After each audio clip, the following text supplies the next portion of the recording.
ესე იგი, მინდა წავიკითხოთ ლექსი ფრანსუა ფიონის ორკეცი ბალადა.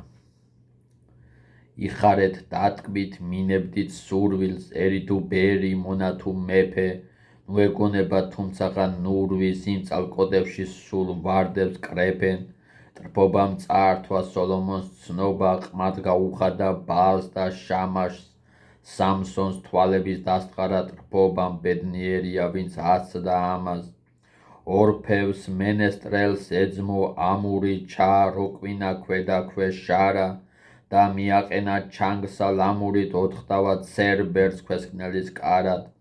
ნარცისმა ტურფა ლანც მოჰკრა თვალი გადაავიწყდა სმაცა და ჭამაც. ჭაში ჩავარდა ტრფიალით მთვრალი ბედნიერია ვინც აცდა ამას. ტრფობამ ლომგული სარდა ნაპალის საქალებოში მიუსვა სართავს. ჩააცვა ქალის ჯუბა კაბანის შევალიეს და უებრო სარდალს. დავითმა ბაღში გადაყო თავი, წააწყდა შიშველს თეცვებს ლამაზს და უკან დარჩა ღვთის შიში დავითს ბედნიერია ვინც აცდა ამას.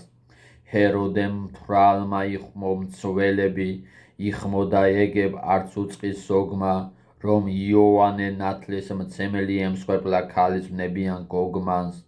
ვითომ სნეულმა ტარტალეტები მოატანინა ამნონმა თამარს და უცბად ბნელში დასგა მეტებით ბედნიერია ვინც აცდა ამას. კატრინ ვოსელის გამო რიყეში მეც შევეყარე შესაყარს მწარეს. შიშველი ვიყავ ვერც გავიქეცი გამწურეს როგორც წურავენ სარეცხს. იქვე მახლობლად იდგა ნოელი და უყურებდა მხიარულ თამაშს. იქნებეს ბედი მასაც მოელის ბედნიერია ვინც აცდა ამას. ეს ისე თონემ განაფასი აქვს ყმაწვილ კაცისთვის სხვათა მაგალითს.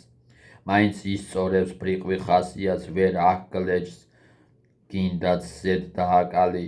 ბოლოსღა მორთავს წყაწყავს და ღნავილს, როცა გამოცდის რა შხამით შხამავს. სათნოს და უთნოს, თეთრიც და შავიც, ბედნიერია ვინც აცდა ამას.